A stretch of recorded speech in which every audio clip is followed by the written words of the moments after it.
Semoga di game ketiga ini dilancarkan draft pick-nya juga dan gameplaynya. Amin. Amin. Yuk bisa yuk. 1 poin lagi.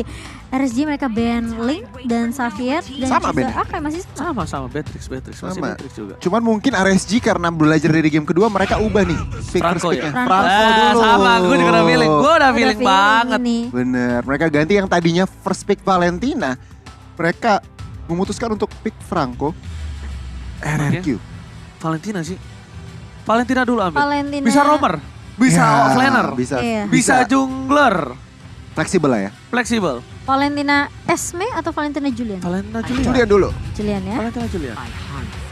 Kalau aku sih Julian. Cuman emang bisa diambil RSG sih Esmeralda-nya. Yes. Itu kemungkinan. Oke, itu dia yang Esme, tadi Momo Chan ternyata. bilang Esme. Oh ini Julian banget ini Demon Kite. Iya. Julian Demon Kite ini. Julian Demon Cat. Iya, Julian Demon Kite ini. betul. Terus Harusnya. ambil. Cloud atau Julian Demon Kite sama Cloud, benar. Ah, Itu aku dua setuju itu. sih ambil God Laner. Makanya aku udah bilang dari game 2 kalau mereka mau main aman ya, mereka ambil sebenarnya God Laner sebelum masuk Juliannya Karina ya? bebas. Karina loh. Karina aku setuju sih Dairo. sama Momo. Si Momo bilang game kedua mestinya Iya kan? diamankan dulu ya gold lanernya ya. Karena kelihatan gak nyaman banget dari emannya. Cuma ya mungkin mereka punya strategi lain ya. Wow. Love Bude Clara. Onyo to Viva RRQ. Wah. Lantai. Ini dia. Oh di band Juliannya. Ini dia. Wah dia pakai Lancelot lawan Karina. Hmm. Kalau menurut gue nih bagaimana? Ini Lancelot karena memang kalau di head to head lawan Karina, Lancelot masih memiliki skill resource yang mampu untuk melakukan kiting, untuk melakukan bait-bait juga sebenarnya ke arah di head to headnya ya. Dan bahkan kalau dari clearing tentu Assassin cepet banget. Kita masuk ke fase ban kedua, Julian kemungkinan akan di ban. Dan kalau aku boleh prediksi, RRQ akan ngelimit mid lanernya sih untuk dari RSCPH. Ya, Kaguranya yang akan di ban. Oke. Kagura yang di band. Keputusan yang tepat untuk instant point kill ke arah backline ya. Lolita Pipin, pinter banget RSGPH ya. Karena dari setup dari dua posisi Valentina dan juga dari seorang Esmeralda ini bisa banget follow up apa yang dimiliki dari seorang Pipin dengan nama 16-nya. Nah, terbuka dengan sangat bebas, terbuka dengan lebar sekali, ya kan? Ya. Team fight yang bisa terjadi dengan adanya seorang Lolita yang harus diantisipasi. Dan dari tim RFK, mereka menutup ke arah Kari lagi dan lagi untuk tidak bisa memperhatikan pergerakan dari seorang Esmeralda. Tapi ada D-Rod dan mereka masih terbuka dengan possibility ada seorang Brody. Ada Popol Kupa, Cloud-nya dibuang sih udah pasti. Cloud di ban, berarti antara Brody, Popol Kupa. Aku lebih ke Clean. arah kalau buat Skyler ya, lihat lawan kayak gini, aku lebih suka clean sih. Dan kah? Siapa? Aku lebih suka Brody Untuk sih kanan. buat ini Aku? Skylar. Kalau kayak gini, Brody. Oke. Aku Brody. Dia nutup Karina. Iya sih. Iya. Dia nutup, dia bisa range ke arah Dairot. Dairot. Dia bisa kitting ke arah Dairot. Sedangkan mobilitas dari seorang Clean ini, dia punya range yang tidak sejauh Brody dan tidak memiliki betul. damage sambil moving gitu loh. Kiting, ya. Iya, Dia ada kitting. sisinya juga. Iya. Dari seorang Brody jadi Oke, untuk kita tim lihat- fight lebih enak sih Brody. Oke, kita lihat aja responnya untuk saat ini. Pick terakhir untuk RSPH Clean yang jatuh ke arah tangan RSG ini. Kalau sinergi antara Franco dan Yves ini ngeselin banget ya. Iron Hook buat masukin ke dalam reroll manipulation. Kita lihat aja nih, akankah terrealisasikan dari RSGPH atau tidak. Sementara RRQ pick terakhir. Kalau Romer. misalnya romernya Atlas. Valentina yang mau jatuh ke Romer, Mhm. Cecilian juga oke sih menurut aku. Itu. Itu Kudanya ya tadi? Ngomong gitu ya? Ada kudanya. Ada kudanya. Kalau si Momo sampai ketawa, sampai kesedek dia. Ya ngomong dulu dong. Kesurupan kuda. sorry. Ya kan? Si Momo, Cecilian. Wow, kelas. Karena kelihatan banget mereka butuh AOE, Butuh late game. butuh late game. Oke. Butuh siapapun yang bisa menggapai ke arah belakang. Betul. Tapi balik lagi, ini adalah match point dan ingat Goni, untuk tetap respect, Benar. untuk tetap reset, ulang lagi dari nol. Anggap aja kita mulai lagi dari Cakep nol. banget. Ya ampun kakak, ih kasihan banget. Udah cantik masih ditutupin pakai masker. Coba buka dikit. maskernya. Maskernya. Biar kelihatan cantiknya. Karena tahu nggak Momochan? Apa tuh? Kenapa aku dibilang, Oji suka lihat cewek cantik? Karena aku mengagumi ciptaan Tuhan. Dan menghargai ciptaan-ciptaan Tuhan. Kamulah makhluk. Gak salah. Lanjutin. Lah aku juga ciptaan Tuhan. Bisa pakai masker nggak? Jangan banget sih. Jangan banget. Oke, kita bakal menuju ke arah game ketiga. Game ketiga ini dia RSGPH melawan RRQ Hoshi. Aduh, kena jambak gua. Gak apa-apa, sayang untungnya saya sama kamu. Oke, kali ini kita lihat di mana para pemain dari tim Anarchy dan ini dia Lancelot yang dimana memiliki power di early dan jangan lupakan Anarchy kalau misalnya Lancelot memiliki sebuah waktu yang tidak terlalu lama di dalam Mobile Legends. Maksudnya mid to the late game dia sudah agak fall out. Main split push mungkin, main ke arah mapnya ya. Atau emang ngincer ke arah perebutan objektif dengan retributionnya. Yes, lebih-lebih ke arah sana Momochan. Sementara Light udah ngebuka vision tadi, hampir masuk dive ke area purple buff, namun sempat ditahan sama Finn juga. Karena udah melihat pergerakan dari Light, tentunya dengan Franco-nya akan sangat mengganggu. Sementara Clay bakal coba untuk clear minion secepat mungkin. Ini mungkin karena membawa Sicilian ya dari Arkeosi. Mau tidak mau Clay-nya harus lebih buying time untuk ngambilin stack terlebih dahulu. Sementara Light untuk satu buah Iron Hook tidak mengenai ke arah seorang Scalar. Finn mencoba untuk membackup, membabysit kali ini mempok ke arah Eman biar dipaksa recall balik. Oke. Tapi nggak jadi. Karena dia masih ada satu wave lagi dan dia dijaga sama Franco. Dia tahu dia nggak mau lepas sih wave-nya. Sedangkan di sini R7 juga harus bermain dengan santai walaupun gold buff-nya diambil sama Nas, but it's okay. But it's okay. As long dia nggak terpick off, as long dia main dengan santai. Karena memang bukan template untuk seorang R7 bermain agak agresif di early. Yang harus R7 lakukan adalah dia sustain di arah bottom lane. Karena sebentar lagi akan ada team fight di arah turtle, itu yang harus dilakukan.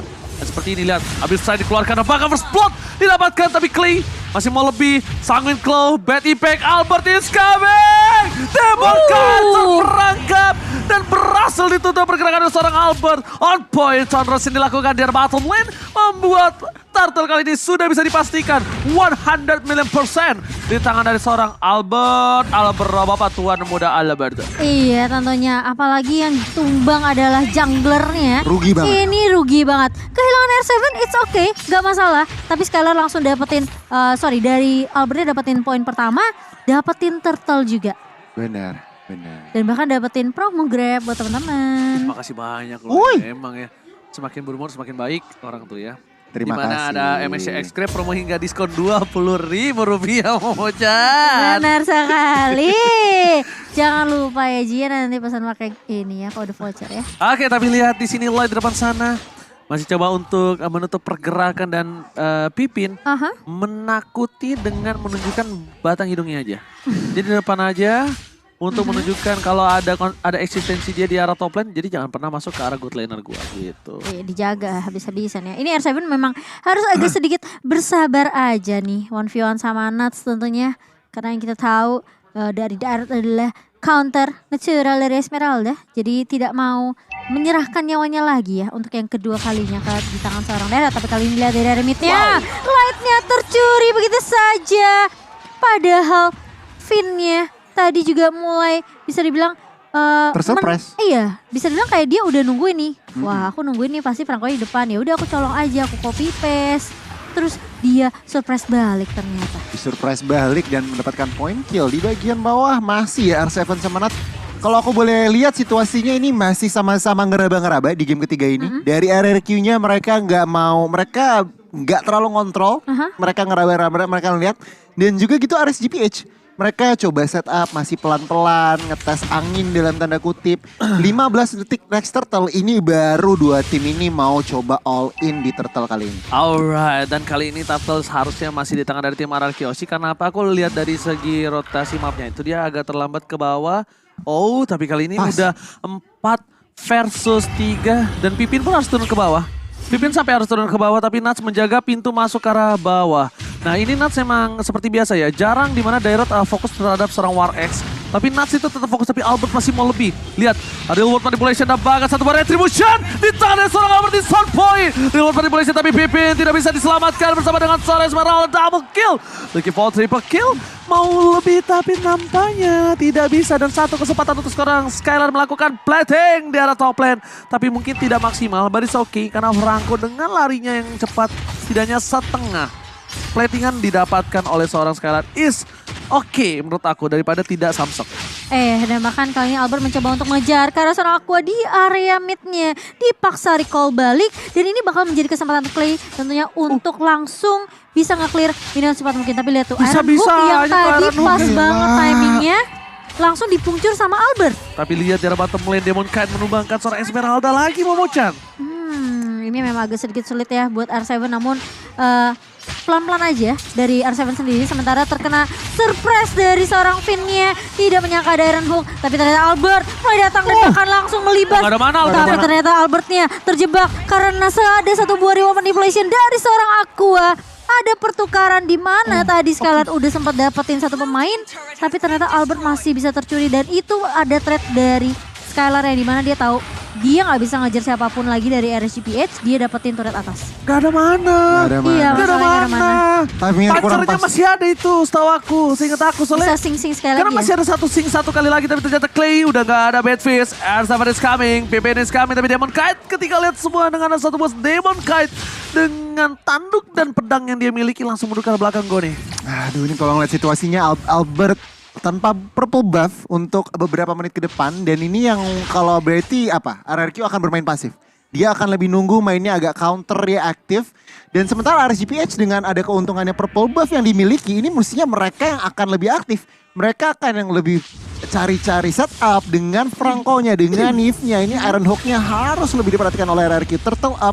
Kita lihat siapa yang akan mendapatkan. Oh my god, Turtle kali ini harusnya di tangan dari seorang Albert. Karena lihat Albert sedikit terlambat untuk melakukan satu buah sorot. Tapi ternyata Iron Hook berhasil didapatkan terhadap seorang Pipin.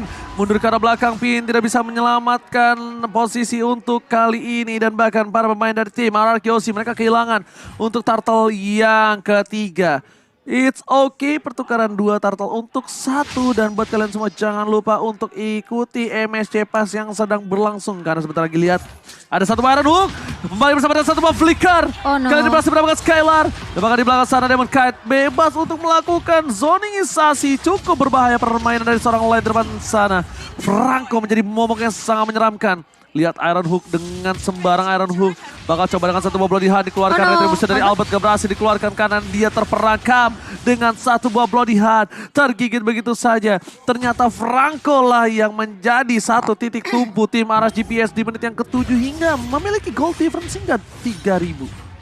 Iya, dan satu buah Malefic Roar di tangan seorang Eman mendapat penetrasi juga dari Eman sendiri sehingga akan menembus semua item defensive yang mungkin sudah dimiliki oleh Araki Hoshi ya.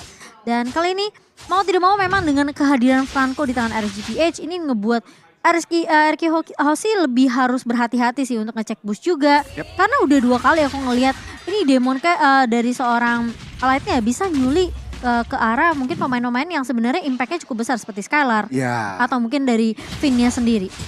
Dan sementara kali ini dari, udah mulai masuk lagi ke area orange buff dan makan Clay-nya. Terculik begitu saja, reward manipulation udah mulai dibuka kali ini. Tapi Finn harus tumbang di tangan seorang Eman. Dan bahkan ini yang memang agak sedikit sulit ketika Franco-nya dapetin satu pemain. Aqua langsung ngebuka reward manipulation. Yes, itu yang memang Aqua selalu lakukan ya Goni ya. Itu yang tadi kita expect juga dari draft. Kombinasi Iron Hook dan juga reward manipulation. Oke, tapi mereka masih menunggu waktu dan Skylar harus pulang. Clear minion dengan cukup cepat. Memangnya udah aku bilang ini tidak bisa terlalu di early bermain dari tim RRQ. Mereka pasti tidak memiliki segi damage yang cukup banyak. Dia bermain agak ke late game dan Lord kali ini di tangan dari tim RSGPH. Tapi kali ini para pemain dari tim RRQ mereka masih berkesempatan dan bahkan ada Bloody Hand. Albert terperangkap begitu saja. Luar biasa bermain dari seorang Light tiba-tiba menghentikan pergerakan dari seorang Albert. Franco yang tanpa ada belas kasih menutup permainan dari seorang Albert. Albert ditumbangkan kali ini. Dan para pemain dari tim RRQ mereka tertinggal dari 4.500 gold Gone. Wah ini Finn di game kali ini 041 statistiknya. Kurang belum menunjukkan impactnya. Masih ada kesempatan. Ini masih luar pertama. RRQ mereka memang behind 5.000 ya menit 9 ini. adalah menjadi PR tersendiri. Cuman kalau aku boleh bilang masih ada kesempatan karena mereka masih memiliki Cecilion. Lihat Cecilionnya masih baru 2 item. Nanti kalau minimal udah ada 3 item udah lebih sakit. Itu teman-teman dari RSGPH harus respect sih. Harus segera bikin Athena. Dan untuk saat ini potensi dari RSG dari item-itemnya memang full damage sih dari Clintnya, lihat. Udah BOD, udah mau BOD. Tapi itu yang memang disadari oleh tim dari RCTH. Ketika dari Arkeoshi mereka memiliki power spike di area late game ya, itu yang mereka lakukan. Tapi lihat langsung dari World Manipulation coba untuk menyelesaikan satu buah Lord dengan cukup cepat. Clay di depan sana berhasil menghilangkan Lordnya di area bottom lane. Tapi lihat dari seorang Eman masih mau lebih. Tamparan dari Clay, Iron Hook yang gak berhasil mendapatkan siapapun dari seorang Light Nuts. Masih dengan stikernya fokus mendapatkan satu buah turret di arah top lane Goni. Yes. Untuk saat ini Light baru mengamankan Athena Shield. Respect lagi dan lagi. Dan kalau aku boleh bilang RRQ mereka gak boleh terlalu offside, gak boleh terlalu overextend. Mereka biarin dulu aja RSG memegang kontrol. Kalau mereka mau ngebalikin ini mereka harus bermain respon dalam arti menunggu RSG yang terlalu overcommit, yang terlalu overextend. Di saat mungkin dari segi tamusnya, Dedorotnya, atau mungkin Franco-nya yang terlalu overextend, itu yang harus dimaksimalkan. Oh, tapi konsolnya udah mulai terlihat begitu saja, langsung pukul mundur kali ini. Tapi ada remote manipulation, mencoba untuk menghentikan langkah Finn kali ini yang mundur. Tapi dan bahkan lihat Light-nya bisa ngeculik ke satu pemain yaitu R7 yang harus hilang begitu saja. Tapi ada pertukaran, Skylar berhasil untuk menumbangkan seorang Light kali ini. Tapi masih mau lebih dari seorang Skylar, memberikan poke damage saja ke arah seorang Nuts. Dan Nuts masih bisa bertahan, tentunya masih ada Spectre Step untuk mundur dari seorang Nuts. Oke, tapi kali ini lihat bermain dengan sabar, bermain dengan tempo yang pelan dari tim Arkeoshi. Mereka masih menunggu momentum.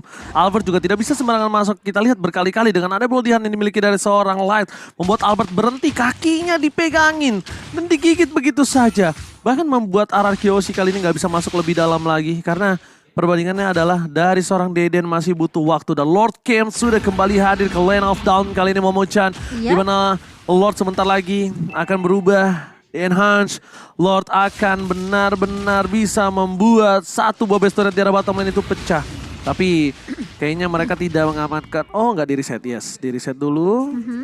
Lord di enhance. Mereka mau clear dulu kayaknya. Yes, ini baru mereka ambil. Ini mereka mau dapatkan. Dan kali ini sepertinya dari tim Arkeoshi juga mereka tidak mau terlalu terburu-buru untuk nabrak. Oh no. Finn masih mau lebih. Light di sana bakal menjadi satu pilihan utama. Finn tertarik dan bakal manipulation. Albert mencoba untuk sabar terlebih dahulu. Flicker ke arah belakang. Mencoba untuk menutup pergerakan dari seorang Skylar dan juga Deden. Para main dari tim Arkeoshi mereka kehilangan Pippin lagi. Pippin belum mengeluarkan bloodihan-nya. Dan agak sedikit terlambat kalau menurut gue pribadi tadi. Kalau bloodihan-nya lebih dulu Pippin dibandingkan dari seorang Light, mungkin itu kasusnya akan beda. Tapi Albert gak bisa masuk lebih dalam dan Lord kali ini harus dipasrahkan, direlakan. Nuts masuk lebih dalam lagi. Tapi Falling Star menuntut mundur untuk R7. Masih selamat. Tapi Minion membuat Arkeoshi setidaknya ada angin segar. Satu turret dipecahkan di arah bottom lane Cody. Ya untuk saat ini dengan ada Lordnya perbandingan 6.800 Momo-chan.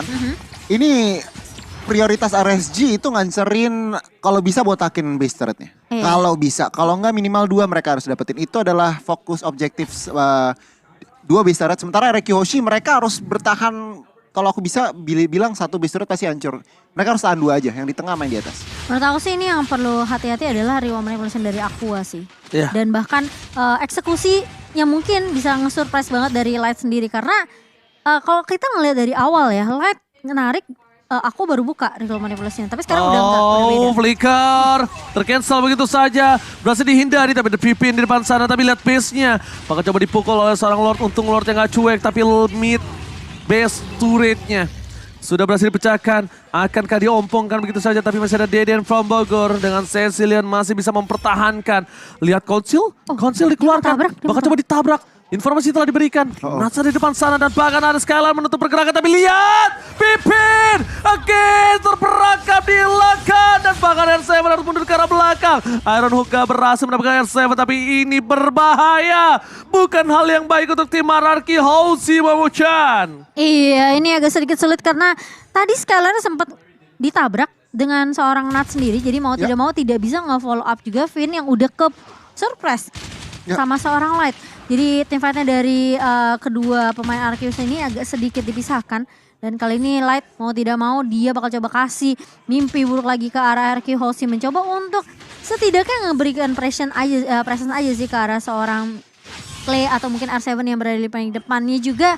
Dan ini yang membuat RSGPH mereka unggul sebenarnya karena ya dominasi yang dimiliki sama seorang Light ini. Ketika dia bisa coba untuk nangkap satu, selalu ada follow up yang cepat dari Aqua. Dan bahkan dari Eman bersama dengan Nats pun selalu siap untuk nyolong ke arah Skylar ya. Ini Skylar yang benar-benar dicecer habis-habisan sih. Ya, Gimana lagi, dia adalah salah satu ujung tombak yang tertajam Damage dari dealer, fisikal iya. sekarang. Cuman untuk saat ini dari angka tertakedownnya Skylar sebenarnya masih aman. Berarti aman. positioningnya dia masih perhitungkan, penuh perhitungan. Lihat itemnya Skylar, dia udah hampir full item, bahkan OTW Immortal. Di mana BOD penetration dari Maleficent sudah diamankan, bahkan ada extra movement speed dan juga magic defense dari Brute Force Breastplate. Sebenarnya Skylar ini tinggal main positioning. Dan sementara kalau dari sisi kiri tadi di roadnya udah Hunter Strike sih. Penetration tentunya sakit dan itulah kenapa Nats juga cukup pede berada di depan. Ada item defense, ada item attack, Ada follow up. Oh, setup yang cukup unik di bagian atas. Kita lihat RRQ. Bahaya banget ini. Hati-hati nih. Ini setup bahaya banget nih. Dedennya kebuka, ya kan, belakangnya nggak ada yang tahu di mana. Dan ini lihat permain dari tim RRQ Hoshi. Mereka langsung mereka lihat, langsung itu claim. dia, berbahaya. Di take down dari belakang. Tapi Pepin mencoba untuk menuju ke arah seorang Eman, tapi damage-nya terlalu sakit, masuk kiri didapatkan. 2 hilang, dan pakai 3 hilang. Ini bencana, oh my god. Harus mundur ke arah belakang RRQ Hoshi. Mereka harus dengan sabar menunggu bermain dari tim RRQ lainnya untuk kembali ke lane of down. Dan bahkan dari Lordnya kali ini bakal coba didapatkan oleh pemain dari tim RSGPH. Gak ada yang bisa dilakukan dari seorang Albert dan juga Skylar. Di posisi seperti ini membocah, tidak ada yang bisa mereka lakukan. Iya, ini sulit banget sih karena setup yang tidak biasa ya dari RSGPH. Tapi kali ini Skylar pun harus kehilangan immortality-nya di bagian atas dan bahkan kehilangan nyawanya. Ini sepertinya bakal menjadi game yang cukup berat untuk RRQ Hoshi. Yes, apakah mereka bisa mempertahankannya? Bakal ada Albert di sana. Lihat satu kali damage yang diberikan, terlalu sakit. Iron Hook kembali dikeluarkan, berhasil dihindari. Tapi itu dengan Lord yang menuju ke arah tengah tanpa adanya Skylar. Ini berat, lihat Albert cuma lewat aja. Dia udah seperempat darah. Dia harus bisa numbangin Aqua tapi agak kuasa. Oh my god! Iron Hook again with Flicker. Berhasil mendapatkan satu. Momentum berhasil didapatkan. Albert kabur ke arah belakang tapi damage dari seorang Clean terlalu jauh. Dan bahkan ini akan menjadi akhir dari RRQ Hoshi di game yang ketiga. Oh no! RSG berhasil mengamankan poin pertama mereka again and again.